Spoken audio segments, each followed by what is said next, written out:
bonjour et bienvenue sur ce nouveau Diseki Angel Dust JDR. Bienvenue à toi Simon, comment vas-tu? Salut, Euh, bonsoir, Merci d'avoir répondu à l'invitation.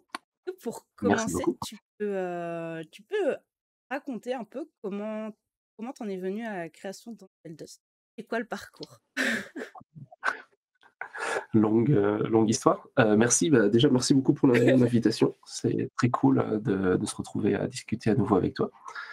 Hem, pour, le label Angel Dust, à la base, c'était, notre label d'auteurs, indépendants, auteurs de jeux de rôle indépendants. Donc, c'était un peu notre label. Enfin, les jeux qu'on écrivait, sont sortis sous ce label-là, et cetera. Et, on a transformé ce label en, je sais pas comment on pourrait dire ça, maison d'édition. Je mets des grosses guillemets autour de maison d'édition, pour pouvoir, faire sortir des jeux des autres, des copains. Voilà. Donc comment est-ce qu'on en est arrivé là? Ben, on en est arrivé là par, tout le cheminement. Je pense que j'ai déjà présenté plein de fois où, on ne retrouvait pas dans le jeu de rôle du commerce des jeux qui nous plaisaient.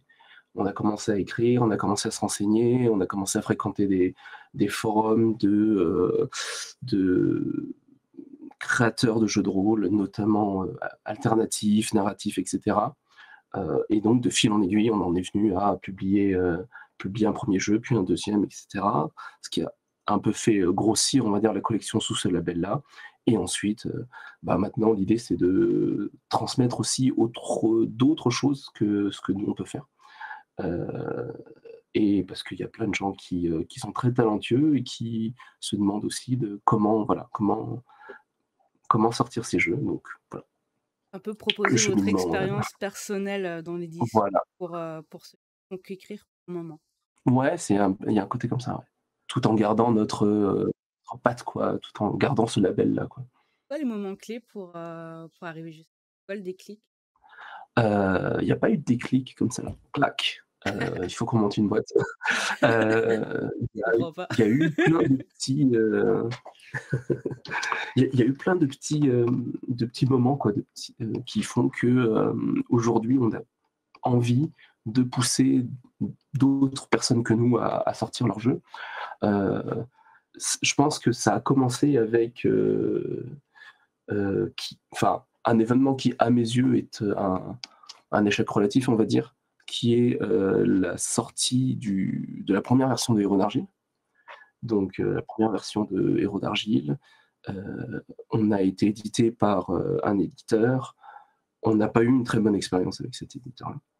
Et suite à ça, il y a eu je pense 2 grosses années de vide, 2-3 grosses années de vide, quoi, où c'était assez difficile d'écrire, de sortir des jeux, de se, bah, de produire, d'être, voilà. Je pense qu'on était vraiment dans le creux de la vague, et tout en étant dans le creux de la vague, on voyait qu'il y avait plein de gens qui écrivaient des trucs super cool et on se disait: «Mais, ces gens-là, il faut que leurs jeux sortent, quoi. Il faut qu'ils sortent dans de bonnes conditions, il faut que ces jeux sortent, comment, voilà, il faut une petite pichenette pour que ça sorte.» Et, finalement, ça s'est concrétisé, autour d'Octogone cette année. Heu, voilà, où on s'est dit: «Bon, on peut pas rester les bras croisés comme ça.» Il y a un jeu dont je vais parler très certainement tout à l'heure, qui s'appelle Magie de minuit, qui nous fait de l'œil depuis longtemps. Heu, viens, on le sort, quoi. Viens, on essaye de bosser ensemble, avec l'auteur, et viens, on essaye de sortir le meilleur produit possible. Viens, on essaye de sortir le jeu. Et donc du coup, pour pouvoir sortir ce jeu-là, eh ben, il a fallu qu'on crée toute la structure derrière pour pouvoir le faire. Donc c'est un peu le cheminement, quoi, tu vois, où, il y a eu à la fois ce truc de, on est dans le creux de la vague, on sait pas trop, on a beaucoup de mal à sortir nos jeux, et ce truc de: «Ah bah, il y a des gens vraiment vraiment doués, en fait, et il faut faire quelque chose là.» Voilà. Et ce creux de la vague, c'était un peu de la démotivation par rapport à cette mauvaise expérience? Ouais, ouais, il y a eu beaucoup de ça, ouais. On s'est beaucoup cramé sur ce projet, sur le projet Héros d'Argile, on s'est beaucoup cramé, ouais. On a cette première version qui est sortie, pour lequel on s'est donné, on a été un peu déçus. Ensuite, il y a eu pas mal, enfin voilà, il y a eu des, comment, des décisions qui ont conduit à sortir une version Renaissance. Donc on a retravaillé sur ce projet-là, on l'a sorti, on est allé jusqu'au bout, et puis après on était rincé, quoi. Il y avait, voilà. Est-ce que du coup, le Angel Dust JDR, c'est pas un peu aussi jamais mieux servi que par soi-même au final? Je pense qu'il y a 2 trucs. Je pense pas que enfin, ça serait un peu prétentieux de dire: «On n'est jamais mieux servi que par Ouais, oui, soi-même», oui. et je veux pas donner Gentiment, quoi. cette impression-là. C'est pas l'esprit, quoi. Mmh. Heu, il y a un côté, sur le marché aujourd'hui du jeu de rôle, heu, c'est comment? Les jeux qu'on aime, en tout cas, c'est souvent des petites structures ou des auteurs indés qui sont en auto-édition, et cetera, quoi. Hem il y a plein de petites structures justement, ou d'auteurs qui font les choses très, très bien. C'est juste pour ce projet-là en particulier, pour Magie de Minuit en particulier, voilà, l'auteur Momy avait le choix entre partir tout seul ou bénéficier un peu de notre expérience, parce que nous on voulait vraiment pousser le jeu à ce qu'il sorte, et finalement ça s'est fait comme ça. Voilà. Hem Je pense que on a une certaine, expérience, je dirais pas légitimité parce que c'est un peu nul comme terme, mais au moins une certaine, connaissance, on va dire, du milieu, jeu de rôle indé alternatif, qui fait Expérience. que, ouais, d'expérience, je sais pas trop, qui fait que, j'ai pas l'impression de raconter n'importe quoi lorsque je conseille, Momy, donc l'auteur de Magie de Minuit, pour son jeu. Voilà.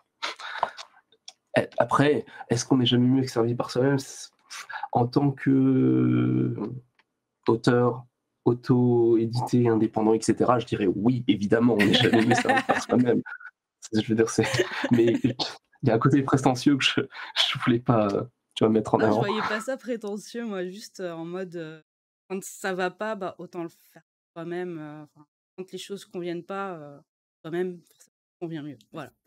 Ouais, il y a un côté comme ça, ouais. Il y a un côté, c'est aussi plus «drôle» entre guillemets, de bricoler les trucs soi-même, même si c'est pas parfait, même si, voilà, c'est sûr qu'on n'aura jamais l'impact d'un gros éditeur qui tire à des milliers d'exemplaires, et cetera. Mais c'est Enrichissant. cool de faire les trucs soi-même. Voilà, c'est super enrichissant, on apprend enfin, il y a un côté très cool, c'est un peu le plaisir, tu vois, des trucs, do it yourself, tu vois, les gens qui font du loisir créatif, ou des, tu vois? Il y a vraiment ce ce plaisir-là de voilà, waouh, ce dé, c'est moi qui l'ai fait, tu vois? C'est moi qui ai mélangé l'époxy, c'est moi qui, enfin, tu vois, il y a ce côté-là, tu vois? Comment s'est passée la transition indépendant à Heu, est-ce que ça a changé pas mal de choses dans la façon de penser ou de concevoir les jeux ou comment que ça se alors aujourd'hui, on a très peu de recul, en fait, sur tout le bousin, parce que, bah, voilà, on a transitionné au moment mais il y a à peu près 2 mois, quoi, où vraiment on a déposé un on a bébé? changé le statut, et cetera. Donc voilà, on a très peu de recul dessus, ce qui fait que, je serais assez, ouais, je suis incapable de dire, vraiment qu'est-ce que ça a changé dans les faits. Pour l'instant, rien, si ce n'est que, bah, voilà, on travaille avec d'autres personnes de manière plus formelle. Donc oui, il y a tout un côté un peu, je dirais, administratif, juridique, voilà, qu'il a fallu faire.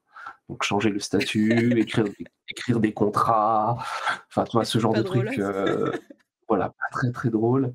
Ça a changé effectivement, je m'emmerdais beaucoup moins, côté administratif. OK. Mais finalement, j'ai envie de dire, comme, j'ai pas mal traîné sur des forums de création de jeux où, on faisait beaucoup de retours à des copains, en fait, hein, qui venaient, demander des conseils réciproquement, et cetera. Heu et bien, j'ai l'impression de faire ça, quoi, avec Magie de Minuit typiquement, où, je donne des conseils à à un jeu, enfin à quelqu'un que j'aime bien, pour un jeu que j'aime bien. Voilà. Finalement, est-ce que ça a beaucoup changé? Je sais pas. Difficile à dire. on se retrouve dans 1 an pour, faire le point. Ouais, voilà, là, je te dirais peut-être dans un an que c'est oh là là, j'en peux plus, la paperasse, je sais pas C'est quoi. fini, on redevient indépendant. OK. On va parler un peu de la philosophie et la vision de la classe JDR. C'est quoi les principes et valeurs qui vous guident dans la sélection et création de et c'est juste un ou c'est il y a des lieux particuliers? Bah, je dirais comment, comme toutes les maisons d'édition, on a des appétences pour certains styles de jeux, pour certains types d'univers, pour certains types de jeux. Heu, donc, comment dire? Naturellement, heu, naturellement, on va préférer, pousser des jeux qui nous ressemblent. Voilà. Et du coup, qu'est-ce que ça veut dire qui nous ressemble? Ça, c'est peut-être un peu plus difficile à définir, quoi. Heu, je dirais, nous, on aime les jeux, on aime les jeux alternatifs, quoi. On aime les jeux qui sortent, on va dire, du carcan un peu mainstream, avec, son meneur, son scénario, ses campagnes et cetera. Ses lancers de dés. On est plus, voilà, on aime plus les jeux, soit sans à narration partagée, donc sans MJ, les jeux à one shot, les jeux sans scénario, ce genre de choses. Ce qui ne veut pas dire qu'on joue pas à des jeux plus traditionnels, hein. C'est juste que voilà, on a une certaine Ticket appétence pour ce type de jeu. Ouais, heu et donc du coup forcément, c'est des jeux aussi qui portent des thématiques qui sortent un peu aussi de l'ordinaire, quoi, qui sont pas, de l'enquête ou de l'aventure ou du medieval fantasy ou du Cthulhu, quoi. Voilà, c'est des jeux qui sont souvent plus personnels, qui racontent quelque chose, je dirais, des personnes qui l'écrivent. C'est des jeux qui abordent des thèmes, qui nous parlent, qui nous touchent. Ça parle de quotidien, ça peut parler de relations, amoureuses, de relations d'amitié. C'est des jeux qui sont centrés autour de ça, quoi. Il y a une certaine, ouais, il y a je sais pas si c'est une philosophie, particulière, mais il y a certains, bouillons de culture dans lequel on est, donc voilà, vraiment alternatif, heu, dans des cultures un peu, voilà, qui sortent du mainstream. Et tant que le jeu est fait dans ce bouillon-là, dans cette marmite-là, je pense qu'on aime. Que ça soit après, il y a,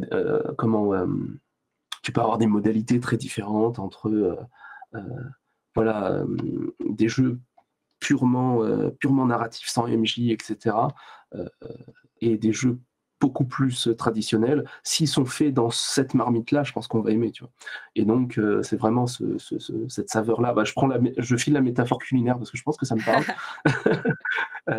Voilà, si c'est fait dans cette marmite-là, peu importe les ingrédients que tu y mets, nous on va aimer et on va le pousser, quoi. Heu, voilà.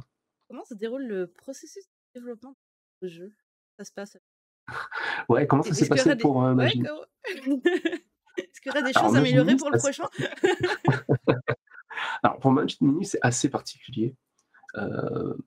Parce qu'on a décidé de travailler avec Momi pour sortir son jeu. Et ensuite, du coup, c'est un peu le truc qui fait que maintenant, on peut offrir des services d'accompagnement éditorial. Euh, mais du coup, comment ça s'est passé pour Magie de Minuit? Je crois que ouais, ça s'est passé comme ça. Un jour, je suis arrivé avec un proto de jeu qu'on avait écrit. Et à ma table, on joue avec, c'est vraiment un crash test, un play test, quoi, d'un prototype. Et on joue avec Momi notamment et d'autres personnes. Le jeu, je le trouvais bien à la base. Et d'un coup, Momi me dit: «Mais ça ressemble vachement à un jeu que j'ai écrit». Du coup, on le teste. Et du coup, on se rend compte que en fait, Machimi, c'est quand même vachement mieux que le proto que j'avais fait. Du coup, j'ai abandonné le proto et on a commencé à se dire, «OK, super, c'est super bien». Je crois qu'on joue plusieurs fois à ce jeu, heu et on se dit: «Voilà, c'est trop bien, c'est trop bien. Heu, qu'est-ce que tu vas en faire de ce jeu? Est-ce que tu veux, comment est-ce que tu comptes l'éditer, devenir enfin, on discute un peu de l'avenir du jeu, comment est-ce qu'il va être, comment rendu au public. Et du coup, à partir de là, voilà, Momi me disait que voilà, il savait pas trop, etc. Et donc du coup, je lui ai proposé de faire de l'accompagnement. Et ensuite, il y a eu toute une phase de réflexion autour de est-ce que on t'accompagne et tu édites ton jeu tout seul en auto, en indé, ou est-ce que tu veux qu'on le fasse, voilà, qu'on t'accompagne et qu'on le fasse et que ça soit du coup sous le label Angel Dust, quoi. Et de fil en aiguille, il se trouve que voilà, on arrive à cette situation-là où on va éditer le jeu. Donc je pense que Machine Minuit, c'est un cas particulier, tu vois. Il y a vraiment tout le C'est comme passif ça. qui fait. Voilà, ça s'est fait comme ça. Maintenant, euh, le comment la manière dont on fonctionne aussi par ailleurs, c'est quand il y a des gens qui viennent nous voir avec une proposition. Nous, ce qu'on essaye de savoir en premier, c'est euh, qu'est-ce que tu veux transmettre en fait. Voilà. C'est quoi ton jeu? Qu'est-ce que tu veux transmettre? C'est quoi? Qu'est-ce qu'il y a de toi dans ton jeu? Et à partir de là, on peut travailler sur des grands piliers de game design à respecter. Euh, et une fois qu'on a ces piliers-là et que la personne a un proto plus ou moins avancé, ben voilà, après on travaille autour de ces piliers, autour de est-ce que ce que tu veux mettre dans ton jeu, ça respecte un de tes piliers, etc. Si ça ne respecte pas, on en discute, etc. Mais je pense qu'on a cette philosophie de voilà, vraiment discuter avec la personne pour faire en sorte que euh, c'est vraiment on mette en avant vraiment ce qu'il veut, dans le sens où je trouve, alors c'est un hot take super perso, je trouve que beaucoup de gens qui se lancent dans la création de jeux de rôle partent avec des options par défaut qui parfois desservent leur jeu. Et les options par défaut, c'est C'est-à-dire? souvent euh, puisque j'ai toujours fait du jeu de rôle avec un MJ, un écran, des scénarios, des caracs et des super campagnes, etc. C'est ça que je vais faire. C'est ça que je veux créer. Et tu te rends compte en discutant avec les gens que, en fait, ce que tu veux C'est faire, pas c'est pas si important. forcément ça. C'est pas forcément ça. Alors, ok, il y a des trucs qu'on peut garder, évidemment, mais si tu veux mettre en avant ce que tu voulais vraiment mettre dans ton jeu, la raison pour laquelle tu voulais écrire le jeu à la base, il y a peut-être des choses à changer, il y a peut-être des options que tu as prises un peu par défaut parce que bah, dans le jeu traditionnel, c'est comme ça qu'on fait. On a toujours fait comme ça, donc on continue de faire comme ça. Bah, peut-être que voilà, on peut questionner. Mais donc là, bon, petit scoop, on est en train de travailler avec d'autres personnes pour une sortie après Imagine Me, plutôt fin de l'année prochaine. Et donc, c'est Oh, des questions qu'on se pose, quoi. C'est des questions qu'on se pose, c'est des questions et on itère, on discute beaucoup, etc. Mais un truc super important pour moi, c'est que la personne, in fine, s'y retrouve dans son jeu. Donc je suis pas là pour imposer des choses, en fait. Je suis plus là pour... en le fait, je jeu suis lui le mec chiant. ressemble. Ouais, je suis le mec chiant pour poser des questions sur le t'es sûr de ça là? Vraiment, t'es sûr? Bah, comme tu veux, mais sûr? Ok. Et Attends, il y a une c'est ce brèche process. là. Voilà, c'est ce process-là, en fait. Et un truc qui est quand même assez important, c'est que les auteurs aient le dernier mot sur ce qu'ils veulent mettre dans leur jeu.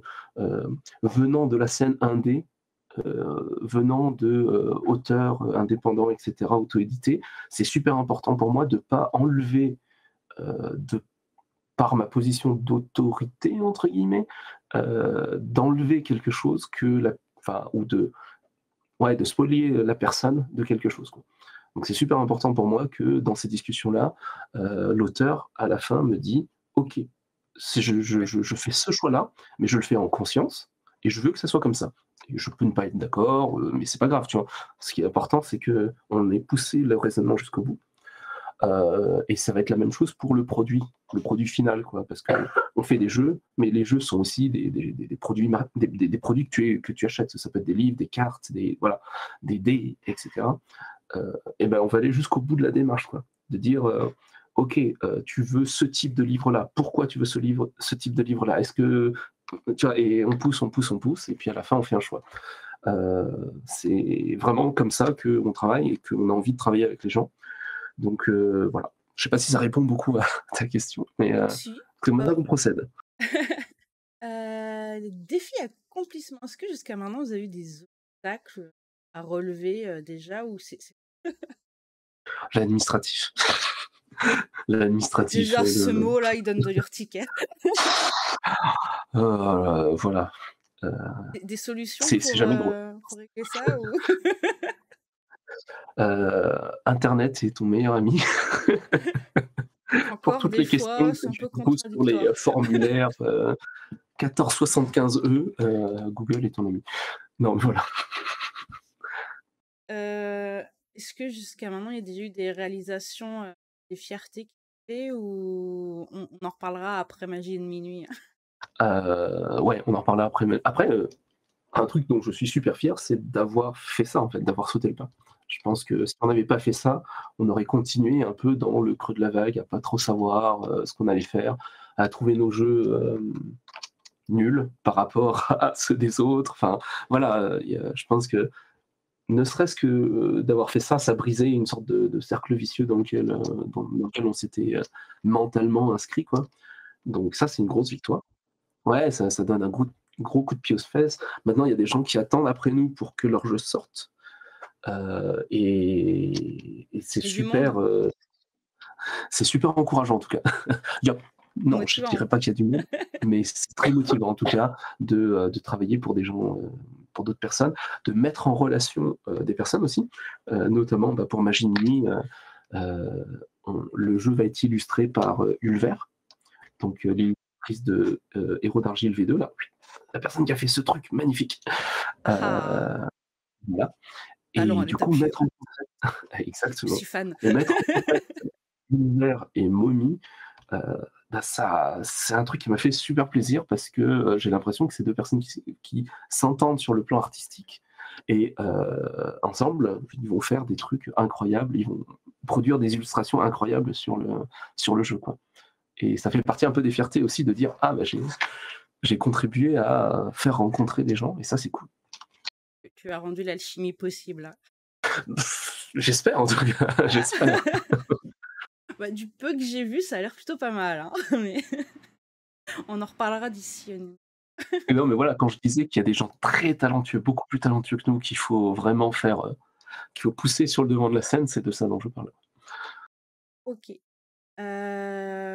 Comment Angel Dust intègre-t-elle ou compte-t-elle intégrer le temps de façon dans le rôle? Est-ce que, il y a réel quelque chose ou pas du tout? Ouais, tes questions sont beaucoup trop compliquées pour moi, Ah là là! Hem, C'est innové. non, mais après je vais paraître super prétentieux, tu vois? En disant: «Oui, on va innover, on va faire des trucs incroyables que personne n'a jamais vu», j'en sais rien en vrai, j'en sais rien, Ah mais des fois un tout toujours petit est-il truc, que c'est une innovation, hein! toujours est-il que, je pense que, en étant, justement à la marge du mainstream, en faisant des trucs alternatifs, on va forcément explorer des choses, on va pas forcément jamais explorer auparavant, ce serait très prétentieux de ma part de dire ça, mais au moins aller explorer des choses qu'on n'a pas l'habitude de voir. Et à partir de là, est-ce qu'il y a des gens après qui vont le reprendre ou pas? Je sais pas. Est-ce que ça va devenir mainstream ou pas? J'en sais rien. Mais en tout cas, il y a cette volonté-là d'aller gratouiller des endroits voilà, où on n'a pas l'habitude d'aller voir. Je pense, ensuite que, bah, les bonnes choses ou les choses, ouais, les «bonnes choses» entre guillemets, je mets plein de guillemets autour de bonnes choses, vont être rapatriées dans le mainstream plus tard. Je prends pour exemple, tous les conseils de, Vampire V5, Vampire la Mascarade V5, qui a intégré beaucoup de trucs sur, la sécurité émotionnelle, par exemple. Et ça, c'est «tout nouveau» entre guillemets dans le monde, dans les jeux un peu tradis, quoi. Et c'est des choses qui viennent du monde de l'alternatif, en fait, des jeux narratifs. Ce qui vient enfin, avant ça, qui vient du GN, et cetera. Enfin, bon, l'idée, c'est pas de faire toute l'antériorité, on s'en fout de l'antériorité. Ce que je veux dire par là, c'est, heu, Change. naturellement, ouais, naturellement, puisqu'on va proposer des trucs qui sortent de l'ordinaire, et ben, il y a des gens qui vont le reprendre et ça va devenir plus ou moins mainstream. J'ai un autre exemple en tête, c'est Alice is Missing. Alice is Missing, super jeu, absolument pas tradit, etc. Et j'ai l'impression que dans les années à venir, on va avoir pas mal d'influence d'Alice is Missing dans des jeux plus mainstream, quoi. J'ai Et toujours pas joué. c'est Scandaleux. pas bien. Oui, oui, j'ai pas Scandaleux. trouvé de groupe. Non, mais voilà. Je sais Ok. pas si ça répond tout à fait à ta question. Je pense pas Bah, qu'on ait là, enfin qu'on un ait la peu. volonté de innover. Non, mais c'est intéressant de savoir s'il y a il y a des points que vous voulez travailler justement ou pas. Voilà. Euh, Bah, ouais. Ouais, non, mais comme je te dis, c'est un truc naturel, je pense, parce que on a cette appétence pour aller vers des jeux qui sortent de l'ordinaire, quoi. Euh, voilà. Et tous les jeux seront jouables aussi bien en présentiel qu'en virtuel. Oui, oui, tout à fait, ouais. Euh, Bah, comme pour tous les jeux qu'on a fait jusqu'à présent, on va fournir des «kits» entre guillemets pour les tables virtuelles ou en tout cas fournir les illustrations, les aides de jeu, et cetera, en démat. Ça, c'est je veux dire, c'est aujourd'hui, c'est difficile de se passer de ça parce qu'il y a tellement de gens qui jouent en virtuel, heu et pareil, je veux dire, on va faire des PDF, on va faire des voilà, ça paraît logique, quoi. Mais c'est pas automatique pour tout le monde, donc c'est de le savoir. Quel impact vous souhaiteriez avoir rôle avec Heu, J'en sais rien et en vrai, je m'en fous. Enfin, vraiment, je pense que ça le mérite cette d'être clair. cette ques non, mais voilà, cette question de dire, quel impact on va avoir dans l'industrie, quel héritage on va laisser derrière nous, je sais pas quoi, je m'en fous. Je veux juste que des Les jeux jeux sortent. cool sortent, voilà. Ouais, Ouais, c'est ça. ok. Ok, on va passer sur la partie communauté et interaction. Donc, comment vous interagissez avec les joueurs pour développer et affiner les jeux? Faites des playtests Ouais, alors encore une fois, voilà, la maison d'édition est assez jeune, donc on n'a pas vraiment de communauté autour de la maison d'édition. On a plein de petites communes à droite à gauche, dans après, lesquelles on s'inscrit. le nom d'Angel Dust est déjà assez connu depuis quelques temps, quand même avant de passer en mode. Oui, voilà, donc voilà, on s'inscrit dans des communes à droite à gauche et c'est surtout, des relations de personne à personne en vrai. Heu, donc oui, on a des réseaux sociaux, voilà, comme tout le monde et ensuite quand on veut aller tester des jeux et cetera, tester des protos, bah, on fait appel à des copains qu'on a rencontrés dans certaines communautés. Typiquement, Momi, l'auteur de Magini, c'est une personne que j'ai rencontrée sur le serveur, AMJ de Trop. Qui est une chouette communauté, qui joue à plein de jeux alternatifs. Et ensuite, bah, je vais aller playtester avec des copains d'une autre communauté, etc. Rayons alternatifs, voilà. Et, euh, et voilà quoi. Donc c'est plus un truc de personne à personne. Depuis qu'on a ouvert la maison d'édition, entre guillemets, on a ouvert un Discord aussi, qui est assez vide pour l'instant. Invite-moi. Avec plaisir. Donc pour l'instant, pour l'instant, il y a pas grand monde. Le lien est sur mon site, tu pourras mettre le lien si tu veux. Je sais pas, à quel point les gens ont encore envie de s'investir dans un Discord de plus, en fait. Le truc, c'est qu'il y a beaucoup de Discord, il y a beaucoup de communautés. J'ai plus l'impression que enfin, de ma fenêtre, heu, heu, les 2, on va dire, les 2 moyens de communication, les plus efficaces, avec les gens qui nous suivent, c'est un les réseaux sociaux et 2 le bouche à oreille, quoi. Heu, le fait d'essayer de créer une communauté, rassembler une communauté, fédérer et cetera, c'est un travail qui, bah, pour moi, je trouve titanesque. Mais mais et en plus, je me demande de la pertinence du truc parce que, ouais, c'est ça, je me demande de la pertinence de la démarche, quoi. Si vous Ok. voulez jouer à des jeux Angel Dust, bah, il y a plein d'endroits où on y joue, un peu partout sur la toile. Il y a aussi notre Discord, mais je veux pas que notre Discord devienne un truc centralisé. euh, Il y a vraiment une question de centralisation, tu vois. Je veux pas que ça soit le seul endroit où les choses se passent, quoi. Pour moi, il y a le- l'esprit un peu bon, Internet entre guillemets, mais de ce truc de la toile, c'est vraiment de dire Ah, il y a pas C'est il y a partout. plein d'endroits, ouais, il y en a partout et c'est cool en vrai. Voilà, il y a pas de raison pour que, quelqu'un ait l'exclusivité sur quelque chose, quoi. Et c'est C'est très c'était anarcho comme discours, hein. non, mais je valide. C'est pour ça que nous s'est regroupés. Heu, la communauté justement, comment les retours des joueurs influencent? Ça fait beaucoup, bouger les choses ou ça valide juste que ça Ça dépend de ce que tu entends, par les joueurs. Voilà. Heu, C'est-à-dire qu'il y a des phases pense effectivement en où phase on de va playtest, ouais. voilà, il y a des phases où on va chercher activement du retour et là effectivement, c'est important de voilà, bah, les choses bougent beaucoup et il y a des phases où on est plus en mode démonstration, où on joue en convention et cetera, où là les retours sont importants évidemment, mais ça va beaucoup moins bouleverser les choses. Voilà. Quand on est en phase de playtest, souvent, on a un certain «protocole» entre guillemets, quand on teste des protos. Quand on joue, on essaye de faire attention, avec qui on joue. Donc c'est Mmh. souvent, des gens qu'on connaît, hem et dont on connaît un peu les habitudes de jeu, les préférences et cetera, de telle sorte à ce qu'on puisse évaluer, les retours. Heu heu, non pas pour dire, «Non mais toi tu joues pas comme ça», c'est plus pour, prendre en compte les sensibilités de chacun dans les retours. Hem et lorsqu'on propose, un playtest, c'est qu'on a quelque chose à tester justement. On fait rarement de playtest où on dit: «Oh, on joue, on verra bien». C'est souvent quand on fait des playtests, c'est parce qu'on a des points précis à tester et c'est ces points précis-là qu'on monitore, voilà, qu'on regarde avec beaucoup de précision. Heu, il y a voilà, il y a une certaine méthodologie du playtest, de la prise de retour et cetera, qu'on applique.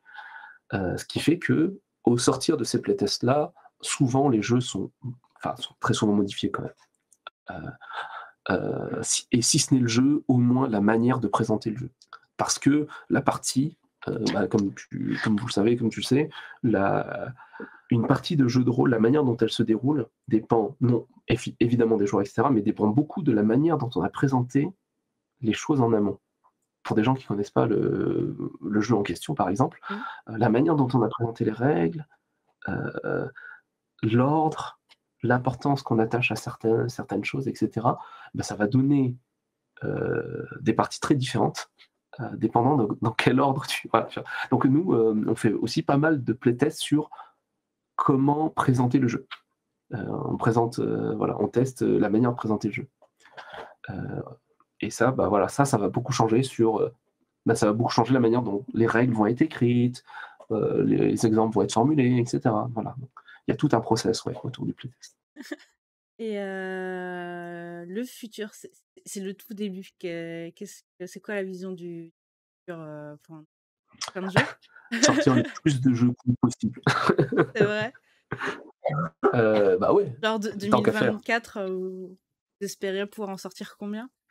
Alors 2024, on est sûr, on a Magie de minuit. Et on est sûr, on a un autre jeu qu'on va éditer, plutôt fin d'année 2024 et ça va déjà être assez de boulot pour comme ça. Heu, Ensuite, pour le futur, après 2024, et bah, il y a 2 choses qu'on aimerait concilier, c'est toujours sortir heu, des jeux cool. Donc, je vais peut-être reformuler en disant: «C'est pas sortir le plus de jeux cool possible, c'est sortir des jeux cool le plus longtemps possible», tu vois? Le but, c'est pas de faire tu vois, beaucoup de jeux, vite, c'est À faire de la bowling. exister longtemps pour pouvoir sortir plein de jeux cool, à la longue. Ça, c'est voilà et le deuxième point, c'est, recommencer à travailler sur nos jeux. Je pense que, bon, 2024, ça va être, une année où on va beaucoup se consacrer à ces Aux projets-là autres? et ouais et j'espère que ça va nous donner la force, la motivation et cetera, de nous replonger dans nos propres, créations, quoi. Qui, sont restés plus ou moins en l'état de, heu, brouillon ou de proto, ou de, design achevé mais pas satisfaisant. Voilà, on espère justement que ça va alimenter tout ça pour que, je sais pas, 2025-2026, on puisse à la fois sortir nos jeux à nous et à la fois sortir des jeux des autres. Et tu pas peur, d'un risque de finalement te plaire dans l'accompagnement et de Ah, c'est un risque, c'est un risque. parce que C'est un peut-être risque qu'une que nouvelle j'accepte de vocation prendre. est née, en fait. Non, mais c'est un risque que j'accepte de prendre, hein, effectivement. Mmh, je pense pas, je pense que me connaissant, nous connaissant avec Manon, un jour ça va nous titiller, on aura De envie plus. de sortir nos voilà, de sortir nos trucs parce que, il y a des choses qui sont très personnelles dans nos jeux, quoi. Mmh. C'est une forme d'expression, qui, qui nous tient à cœur, quoi. Et accompagner d'autres, c'est très cool. Ça permet de faire sortir l'expression d'autres personnes, qui parfois se recoupent avec les nôtres, avec nos sensibilités, quoi. Mais, heu, mais le fait vraiment de sortir un jeu à nous, avec nos sensibilités, comment dirais-je? Heu ouais, nos marronniers dedans, quoi, ça va arriver. Je pense que ça va être difficile d'y échapper, hein. Je suis désolé, hein, désolé pour vous. Mais Mais c'est bien. ça va arriver un jour. Est-ce que tu as des conseils à donner à des se lancer dans la création de rôle ou même dans l'édition? Ah, c'est 2 trucs super, super différents, hein, création et On va édition. commencer par la création. Heu et création, s ouais, je peux pas enfin, ouais, il y a tellement de phases dans ce c'est une question à tiroir, on va ti C'est on va vrai? tirer plein de tiroirs. Envoie un mail Heu, alors. non, mais ce que je veux dire par là, c'est que, il y a des choses très différentes, entre créer son jeu, jouer avec des copains, créer le jeu pour le faire éditer par quelqu'un, créer un jeu pour l'éditer soi-même, et ensuite tu as toute la phase de comment on édite et cetera. Heu, donc moi, ce que je peux donner comme «conseil» entre guillemets, quoi, c'est, au départ, savoir pourquoi tu crées ce que tu as envie de créer, ce que tu as envie de mettre dans ton jeu. Ce que tu as envie de mettre de perso, en fait. Ce que tu dis, heu, ce que tu dis de toi et du monde et de ta vision du monde dans le jeu. Heu, je pense qu'il est impératif pour les créateurs de jeux, heu, enfin impératif, c'est un peu c'est comment? Moi, j'aime Une bien, question à voilà. se poser. Moi, j'aime bien quand les gens qui écrivent des jeux sont conscients qu'ils, qu'ils ont un acte créatif, artistique, qui dit quelque chose de eux-mêmes et de leur vision du monde. Et de ce fait, hem, il y a une posture ou il y a une position à minima politique, en fait. Il y a une manière de voir le monde, il y a une manière de représenter le monde et il y a une manière de vouloir faire jouer. Et j'aime bien les auteurs qui se sont posés cette question-là, de qu'est-ce que je veux transmettre, qu'est-ce qui est de moi dans ce jeu, et voici ma vision du monde, et voici un acte artistique en fait, un acte de création artistique. Euh, Pourquoi je trouve ça très important?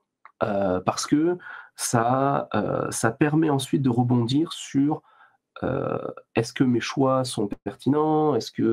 Après, ça permet de rebondir assez aisément sur la technicité ensuite, c'est-à-dire quelle technique on met en place pour transmettre telle ou telle émotion, pourquoi je veux transmettre telle ou telle émotion, voilà. Ça et pas ça. Euh, et pourquoi ça et pas ça?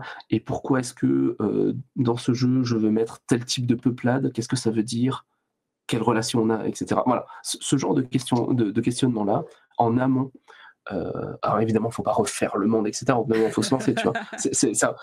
Faut voir ça comme un processus itératif, quoi. C'est-à-dire, tu commences à créer parce que tu es passionné, machin et tout, tu te poses des questions et tu reviens sur ta création, etc.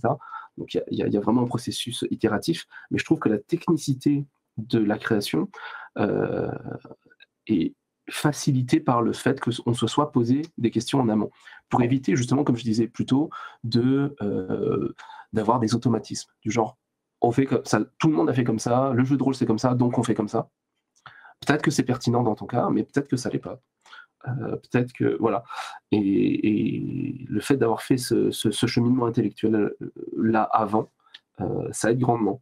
Je prends un exemple de une de nos créations qui est jamais sortie, où on s'est posé la question de comment faire en sorte que on puisse vivre des scènes de quotidien la plus libre possible. Voilà. Bah, qu'est-ce qu'on veut transmettre là? C'est cette sensation de liberté, cette sensation de pouvoir explorer des gens, l'authenticité des relations, et cetera. Comment est-ce qu'on y arrive? Bah, c'est parce qu'on s'est posé ces questions-là que, on met en place des choses pour qu'on y arrive. Et là, en l'occurrence, bon, on s'est dit que, par exemple, un MJ qui n'aurait pas d'agenda, sur, un scénario, des enquêtes et cetera, et qui joue les PNJ comme s'ils jouaient des PJ, c'est le meilleur moyen pour faire en sorte qu'on ait des relations entre PNJ et PJ super attachantes. Voilà. Mais ces questions techniques-là, elles viennent en complément de cette réflexion-là, quoi. Voilà. Donc ça, c'est pour en revenir à ta question, bah, mon premier conseil, c'est être conscient qu'on fait un acte de création artistique. Voilà. Ça, c'est le premier truc. Et c'est l'un des premiers trucs que nous, on va poser aux gens une des premières questions qu'on va poser aux gens qui viennent nous voir en disant hey, j'ai un jeu de rôle, j'aimerais que vous l'éditiez. La première question qu'on va vous poser, comme ça, je le dis, on piégera personne, c'est qu'est-ce que tu as voulu mettre de toi dans ton jeu? C'est quoi les piliers de ton jeu? Qu'est-ce que tu veux transmettre, quoi? Pas ton ADN. C'est quoi? Voilà. Le fait de, tu vois, il y a beaucoup de gens qui présentent leur jeu en disant oui, j'ai fait un jeu avec un univers médiéval, fantastique ou science-fiction, peu importe, avec tant de races jouables, tant de caractéristiques, tant de machins. Et tout de suite, on dit mais ok, très bien, c'est peut-être très bien, tu vois. C'est peut-être très très bien. Mais à la base, qu'est-ce que tu veux transmettre? C'est quoi, voilà, c'est quoi le feu? C'est quoi cette étincelle? Voilà. Et si tu te poses cette question-là, bah, c'est plus facile après de répondre à ce genre de questions et ensuite d'orienter tes choix de design pour que le feu continue à brûler, quoi. Et à partir de quel moment un auteur peut, par exemple, venir te voir en disant j'aimerais que tu édites un pitch, qu'il y ait déjà des À choses de partir faites? de Comment que ça se passe? à partir de quand vous voulez, en vrai. Heu, à partir de quand vous voulez, faut juste savoir que, nous, enfin, notre méthode de travailler, bah, comme tu as pu le voir, c'est quelque chose qui peut sembler assez, je sais pas, intrusif, c'est peut-être pas le mot, mais en fait, faut pas venir nous C'est voir très si vous avez juste personnel, envie. Ouais, c'est très perso, c'est très perso. Faut pas venir nous voir si vous voulez juste qu'on vous paye l'impression et les illustrations, quoi. On n'est pas là pour faire des livres, on est là pour aider, des personnes à accoucher de quelque chose de personnel, quoi. à ressortir Donc justement voilà, de faire ressortir, le la comment? personnalité. La personnalité, voilà. Donc ça, c'est un premier truc. C'est, si vous voulez, il y a plein d'éditeurs qui font ça super bien, hein, qui, prennent le jeu, qui te donnent évidemment des conseils sur, qu'est-ce qu'il faudrait en plus, en moins et cetera et qui l'impriment, et super. Enfin, il y a pas de problème. Nous, on va un poil plus loin, quoi. Nous, on a vraiment envie que le jeu soit en adéquation heu, avec la personne, avec ce qu'elle veut transmettre et cetera. Heu il y a un truc très personnel, personnalisé un peu, tu vois? Donc voilà, ça c'est un premier truc. Ouais, c'est plus de Hem, l'accompagnement vraiment. voilà, c'est vraiment faut voir ça, je j'aime pas le terme, mais c'est un peu il y a une part de coaching, tu vois? Il y a une part d'accompagnement, de coaching. Le guide Bon, spirituel. ouais, voilà, j'aime pas le terme, tu vois? Mais heu On voit l'idée. je sais pas. Mais voilà, ouais, il y a un côté, accompagnement. Clairement, il y a un côté accompagnement. Mais du coup, à partir de là, bah, peu importe l'état dans lequel, tu viens, l'état d'avancement avec lequel tu viens, si tu es OK avec le fait avec cette démarche-là, il y a pas de souci. Il y a pas de souci, on en discute et peut-être que, Falloir vous et dévoiler. nous on a, heu et on a ce truc-là aussi de dire, peut-être que c'est pas nous les meilleures personnes pour toi aussi. Je pense qu'il y a une question d'alchimie quoi entre les auteurs et nous où, voilà, peut-être qu'on n'est pas bon pour éditer ton livre parce que, bon, enfin pour plein de raisons et on va te conseiller d'autres personnes qui pourront le faire et qui pourront le faire super bien. Là, il y a de ce côté-là, on n'est pas à vouloir à tout prix, augmenter, la taille de la collection ou je sais pas quoi, tu vois? Il faut que ça soit un projet qui nous plaise, un projet qui, comment, qui rentre un peu dans notre manière de voir, les choses, de voir le monde. Il faut qu'on ait une bonne alchimie avec la personne. Enfin, ouais, il y a tout On est ça sur la qui même rentre en vibe. compte. Ouais, il y a une question clairement de feeling et de vibe, quoi. On va pas se mentir. Heu, mais le pendant de ça, c'est que tu peux venir avec juste un pitch et en mode: «C'est ça que je veux transmettre, je sais pas trop comment» et ben, let's go, on essaye de travailler. Si ça correspond effectivement, s'il y a match, on fait l'accompagnement jusqu'au bout, quoi, du début jusqu'à la fin, jusqu'à la sortie du livre et après. On arrive à la fin de mes questions. Est-ce qu'il y a des choses que tu veux rajouter sur, Angel Dust? Que tu Waouh! veux raconter? C'est trop Qu'est-ce que ouvert, je peux c'est ça? raconter? Waouh! Hem, bah, j'ai envie de dire, si vous nous connaissez, bah, vous savez dans quoi on s'embarque, en vrai. Heu, je pense pas qu'on change beaucoup, heu, si ce n'est que, bah, maintenant on va éditer d'autres personnes, mais globalement, si vous connaissez, notre label, si vous connaissez ce qu'on fait, voilà, il y a pas, il y a pas grand chose qui change. Heu et Non, ils pour n'ont les pas gens qui vendu leur nous âme. connaissent et pour les gens qui nous connaissent pas, bah, commencez par regarder ce qu'on fait. On a une page Itch, on a un site internet et on a plein de jeux qui sont disponibles gratuitement. Donc déjà, voyez ce qu'on fait et puis voilà. Vous pourrez juger par Il y a vous-même, plein de quoi. démos J'ai sur ma l'impression que chaîne, hein. non, mais là, j'ai l'impression d'avoir fait le VRP pendant 1 heure, là où je me suis vendu et tout, c'est c'est assez désagréable. Désolée. Non, mais non, mais c'est pas ça que je voulais dire. Non, mais ce que je veux dire, c'est que voilà, enfin, le meilleur moyen de savoir ce qu'on fait, c'est de regarder nos jeux, voilà. Et après, si OK. ça vous plaît, c'est cool, on discute. Et puis si ça vous plaît pas, bah, c'est pas grave, il y a plein d'autres jeux cool sur la terre. Et niveau actu, on prochainement, il y a des conventions prévues? Il y a des choses Ouais, ouais. agenda? Faut que je retrouve ça. Ouais, faut que je retrouve mon agenda. Bah, déjà, grosse actu Magie de Minuit qui va sortir, déjà, voilà. Avec, donc c'est un jeu, c'est vrai qu'on en a beaucoup parlé pendant 1 heure, j'ai même pas pitché le jeu. Tu vois à quel point Oui, je suis mais un c'est pas éditeur grave parce nul, qu'on tu vois? en parle la semaine prochaine. Mmh, mais voilà, il y a Magie de Minuit, un jeu, dans lequel on joue des sorcières, un jeu qui est basé sur, les lames Marseille. du tarot de Marseille. Donc voilà, ça va être un jeu très cool. Et on va lancer le financement fin février. Donc ça va arriver bientôt. Ça, c'est notre grosse actu du moment. On est en train de travailler à fond dessus, notamment pour faire, les illustrations, terminer le jeu, maqueter et cetera et faire le jeu. Donc le jeu, il va se présenter en plus, de manière assez, singulière. Comment? Je spoil pas.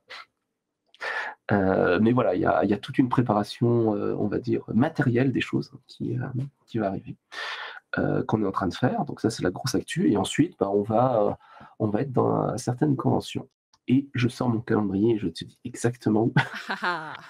J'imagine qu'il y aura le Fige? Non? Pourquoi ça charge pas? Non, c'est bon, attends, ça y est. Effectivement, on est, au FIGE à Cannes, donc le 23, 24, 25, février. On est, au Puy-en-Velay, donc ça s'appelle le Temps des Chimères, le 16-17 mars. Heu, le Puy-en-Velay, C'est où? c'est en Auvergne? Le Puy-en-Velay, c'est en Auvergne? C'est quoi la Non, ville la plus proche? attends, La vraie ville. touc, le Puy-en-Velay, c'est dans le 43. J'ai pas fait mes départements depuis la primaire. Bref, c'est pas grave. Ensuite, il y a d'autres choses? C'est ouais, ensuite, on va être à Trolls et Légendes, fin mars, donc 28, 29, 30 mars. Non, ou non, 29, 30, 31 mars. Trolls et Légendes, c'est en Belgique. Heu, Kaisersberg? déposé un dossier pour pour Kaisersberg. Ah oui. Donc, on n'a pas encore de réponse pour l'instant, parce que voilà, la sélection va se faire la sélection des exposants va se faire début janvier, je pense. Mais on a posé un dossier. Et puis c'est déjà pas mal, non? Bah ouais, bah ouais. Bah du coup, on se retrouve, alors je sais nous je me on va se retrouver avec Momy et Ulver en tout cas le 7 février pour, l'interview de Magie de minuit et Yes. on fera l'actual play le 28 février de Magie de minuit avec, je t'en prie, Rajun, hein, voilà. Et je ne sais plus si j'ai déjà prévu des gens ou pas. Mais en tout cas, voilà, mois de février, pour la sortie du participatif, il y aura l'interview avec l'auteur et l'illustratrice, ainsi que l'actual play. Donc, restez connectés Merci à toi. parce que moi j'ai trop hâte de jouer les sorcières avec le tarot. Ça me chauffe trop. Voilà. Bah, merci à toi d'avoir répondu à toutes mes questions. Merci Ça a été beaucoup. trop long et que tu peux Ah, faire c'est le plus VRP, pour vous, ne t'a j'espère pas que trop éreinté. j'espère que j'ai pas monologué, trop quoi et C'est que le j'ai pas été but, hein. insupportable pendant ce monologue. C'est surtout ça. Bah, je te remercie et je te souhaite souhaite de faire et puis on se retrouve très bientôt. Au Merci revoir tout le beaucoup. monde, merci d'avoir suivi la À plus. vidéo.